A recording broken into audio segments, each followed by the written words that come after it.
Nelson Colon Torres. You hear the crowd reaction, the fan favorites here. Yeah, but we've got a battle of Puerto Ricans. Colon, 10 bouts, 39 rounds. Been on a skid a bit, but he's excited about this matchup. And then Valle, Dominic, the younger of the two, as I mentioned. They are Antonio Tarver's neighbors, as we just found out. He said, I'm a boxer, puncher, and I watched an interview with both guys, and they said, our goal is to be the best brothers in boxing history. They got a long way to go. Yeah, they do. But the brothers, Ladies and gentlemen, our next bout is scheduled for 4 rounds in the super featherweight division. Your referee in charge is Gene Del Bianco.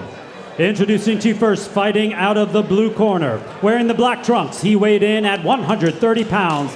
With a record of 4 wins, 6 defeats, 3 wins by knockout. From Calle, Puerto Rico, please welcome Nelson Colon Torres. And his opponent fighting out of the red corner, wearing the white with pink. He weighed in at 128.8 pounds. He is undefeated with 2 wins, no losses, both wins by knockout.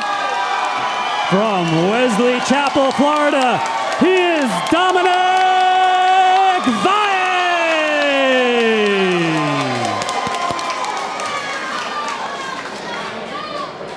Definitely in the house. yes. Puerto Rico represented. It's 4 rounds this evening. Your trunks are okay, your trunks are okay. Unless there's any questions, touch gloves, best of luck. Let's get to work. Colon Torres, born, still lives in Puerto Rico. Dominic Valle, Puerto Rican, wears that flag on his trunks. Gentlemen, I want to remind you, you're on ProBox TV. It's time to fight! 4-round super featherweight special attraction. Here we go. It is time to fight. 21-year-old Dominic Valle. Very tall for this weight class. Yeah, broad shoulders too, very tall, wide shoulders. You can see the big frame on him. Possibility of even moving up several weight classes when you have a frame like this. His brother's the same way. We'll see when he enters the ring. Marcus.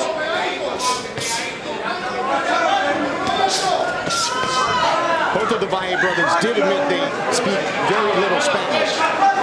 They fight in that Puerto Rican style, which is what makes this matchup great. Someone said Puerto Ricans are born with a left hook. But the one thing about the Valles, they started watching Miguel Cotto. And they said Cotto fights in their home became an event. And it was that fighter in those fights that really gave them the motivation to do what they're doing. Of course, you look at somebody you can relate to. You know, Puerto Rican heritage is big in boxing. You see Valle throwing out some nice combinations here. But I tell you, Colon Torres is a guy who's durable, man. He's a durable guy and he's got fights. So it's another one of these opponents where the prospect tonight is going to have to work for it. And you see Valle getting off a bunch of punches, a bunch of combinations. But Torres is not going anywhere. A lot of time with these young fighters, there be a lot of energy. Wasting punches. Wasting punches. I never see these guys box. You got a whole ring right there. Use the ring. You know, a lot of times these guys just start fighting before they ever let their boxing get in the game. Yeah, you know what it is, man? I think when you're early on in your career, a little bit anxious, and you think just because the guy's in punching range, you gotta hit him with everything you can until he's not in punching range. You know, you can keep him in punching range and not totally shoot your entire arsenal at him. While he's still in punching range, you can control him. Like you just said, the whole goal there, if you need the whole ring, then you cross distance to happen. It gives you a chance to take your time and set your shot. Everything has to be hard like this right now. Right now, everything's hard because you're staying on good switch, man. Good pivot, I mean. When Colon Torres, Roy, just took a big uppercut. Torres is a durable guy, and he knows how to hang in there. And he's not even really uncomfortable, so he's 1-4 in his last 5 fights, but he has faced 4 undefeated opponents. Young Dominic Valle, the 5th. Colón Torres has landed a couple of hooks. What he's hoping is to tire. Oh, low blows. Yeah, he's hoping to tire Valle out. Well, he's definitely going to do that if he can keep his hands up, make Valle spin himself, because that's what it looks like is going to happen if he don't start controlling his boxing a little bit better. And I tell you, support is terrific. You know, we all love support from the hometown crowd, but I think it's also getting Valle worked up so much that he's throwing too many punches. Well, let's see how the second round comes about. Standing there, right? Drop right, okay? I don't want you standing there, okay? Use your 1-2. Get up in the ankle. Hit him here, look out. Don't throw the body with your head center. Get that head up and shoot him in and turn him. Just stand in and turn him, Chad. Breathe. Just let go.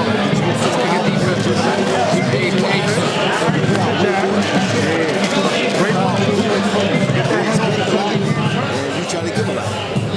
Now, you got to the point where you didn't have to worry about getting everybody tickets, but early on you had to have that job as well, right? Of course you did. That's the thing. He see Valle throwing 4 or 5 punch combinations, thing right there. But the problem we got here is everything is hard right there. You got to change that speed just a little bit. You're trying to calm him down, but you got a Puerto Rican fighter against another Puerto Rican fighter. You got a Puerto Rican crowd, and you got Big Pun playing in between rounds. I don't know how they're going to calm down now. That was a pretty uppercut at the end of that combination, too. Antonio, we might as well be in Plant City, Puerto Rico. That's it. Round 2, this one's scheduled for 4. Antonio, Dominic Valle had some fast hands up. He does, he does. Like I said, I just want more control so you don't have to spin yourself. The guy's hands up. There's not a free shot there. Set it up. There we go. Yeah, that's one of those things where you got a guy in front of you with his hands up. It's going to be hard to penetrate him. So, you know, you using that lead hand and breaking them apart, setting those traps. You can even do what I used to like to see Frank Vargas do when they had the gloves up. Not take that lead hand out of the way with your right hand and then come around it with a punch. Keeping up a heck of a pace. Valle's in good shape. He sure is, man. That, I must say, he's in heck of shape. He's enjoying himself. You know, we talk about he's throwing too many punches. You know, it's going to be a learning process, learning experience. You can tell he likes being in there. He likes putting on a show for his crowd. He doesn't mind throwing all these punches right now. And that's a beautiful thing. Because if you can keep that up, being to 8 rounds and 10 rounds, he'll be something to deal with. And also that enthusiasm will keep making him learn. Because you're so passionate about something, you get better and better because your learning doesn't feel like work. And it is the family business in the Valle household. Valle had stoppages in round 2 and the first round thus far in his professional career. We are in round 2 of 4. Dominic Valle, Nelson Colón Torres. When you look at how many punches Valle throws, it's surprised that he hasn't had a knockout so far in his career. He's 2-0 with 0 knockouts. I'm surprised. Well, he's getting opponents like this, I'll tell you what. Matching him hard, right? Colón Torres is, you know, yesterday you could tell when somebody shows up on the check and somebody shows up on the fight. Yesterday at the stand down, these two guys were grilling each other. You know, you can see Colón Torres didn't care what his record was. He knew he was coming to fight tonight. And that's what he's doing. He's got this high guard. He's walking Valle down the whole time. Sure, he's outmatched, out-talented, out-skilled, but he doesn't care. He's going to be in Valle's face all night here. We said there's 2 types of fighters. Some you can make quit, but some you got to knock out. Yep. I think you got to knock this guy out. Yep. He ain't going to quit. Otherwise, you're going to just keep working. Right.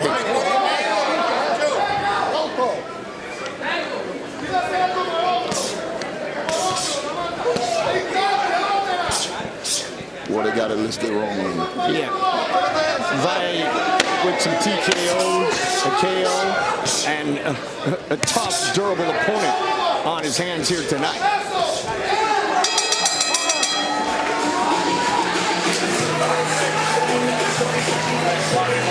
Sometimes the notes get it wrong.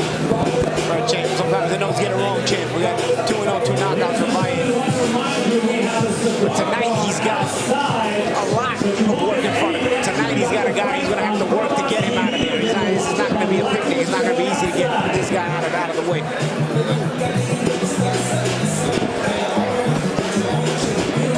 Paulie, it's a little bit of a similar story to what we saw in our first fight of the night. Tommy Wu making professional debut against the very durable Anthony Curtis. He came out looking to finish immediately. When he found out he was in for a fight. That's what we're talking about as well.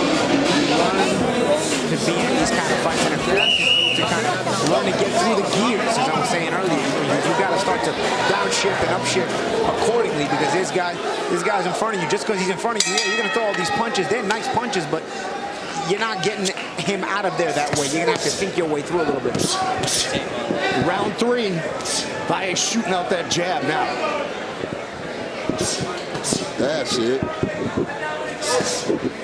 I don't think the young fighters know how good they look when they throw in that snappy jab. Because if they did, they'll do it a whole lot more. They're not taking enough time to think. That's what it is. Once they stop a little bit and think, they realize. And Colon has only been stopped once. This is his 11th professional fight. Yeah, you can tell Colon is one of those sturdy guys. His body language is not. He's not even thinking about stopping fighting in this fight, despite how many punches Valle has thrown at him. Swing and a miss that time. And we speak about enthusiasm. Nelson Torres continues to throw his own shots with enthusiasm as well. He's in there fighting. He may not be be as busy as Valle, but when he does throw, he's enthusiastic about it. And you know, it's tough to discourage those hardened pros, man. They've been through it all, and they know it only takes one shot. Good body shot, man. I get a feeling guys like Nelson Torres also enjoy taking the prospect to a point where they make them think about quitting. Or make them think about quitting, and make them feel uncomfortable, you know? Where they realize it's not always sweet in here, you know what I mean? Sometimes, you're back to not comfortable. You got a lot of body shot. Valle with a great combination. Finish with the body shot.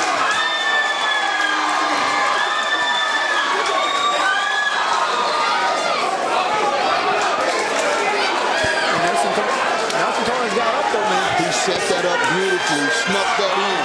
But the onslaught continues from 21-year-old Dominic Valle. I think Valle, It is all over. Dominic Valle. I think he learned that he didn't have to really throw all those shots. He got behind that jab and it came together. He used the setup up top, set up the body shot. Before he was just throwing a lot of speed, gets him looking nice, throwing a lot of speed shot combinations. They weren't getting through.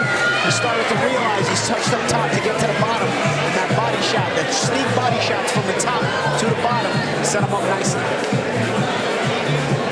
Roy, you had talked about the conditioning level of Valle, and man, he stayed busy, and that's another reason he got to finish. Yes, it is. A lot of guys learn how to operate body. He's the guy who learns how to operate body. His body is his work. So when he uses his body, he gets everything done because he works openings, creates openings with body. And he was working it up and down. He was changing levels nicely, wasn't he? Of course he was. That body punching, working it up and down, that's sometimes how you have to open a guy, but especially a guy who has 10 fights like this guy who knows what he's doing. He knows how to survive. The guy does not stop that easily. I think his trainer also told him that, get behind that front stick. It was that jab that really... And I mentioned that he came out and utilized the jab. And that really set it up, the shots for Torres, not to see them coming. He didn't see those shots coming. No. And again, he had only been stopped once. One time. And got up the first time. Great win by the young Dominic Valle.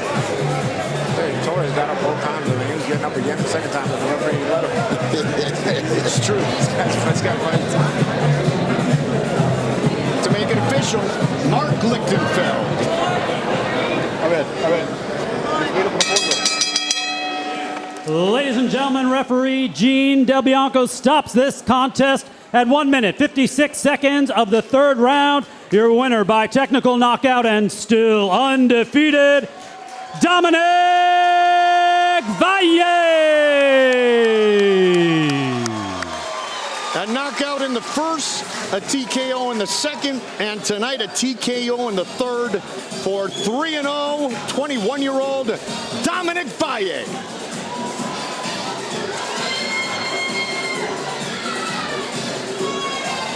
He put on a show.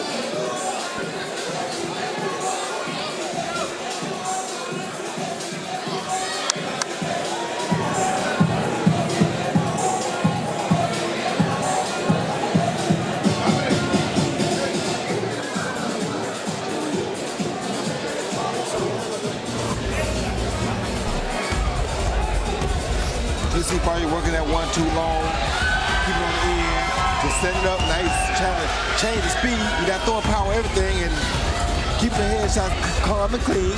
So good uppercut right there. So he doesn't burn himself out. Everything to the head, though, and I think that made the body shots so surprising later on. Everything speed, everything to the head early on. You see him come back, there's the uppercut again, followed by straight right hand. But you see he's not putting too much effort in those punches right there. Taking his time being set for the next one. Very smart guy. There's the head again, and bound a body shot. That hurt him really bad. And I tell you, he didn't expect it because all those quick punches had been all to the head thus far. I think Torres got into a comfort zone. I can just block these shots. Yep, and here again, you see him throw those head shots. One, two to the head. One to the head, and body shot right off the side. Nice. You feel me? He occupied the head, get the hands up and attack. He did it off a combination. Exactly. Boom. Exactly. I think he grew in that last round. He changed his game. And also, he set the roots early on. We were talking about he was throwing a lot of punches. He was throwing a lot of shots to the head. But those same exact shots to the head were used to set up the body shot later on. Younger brother, 3-0.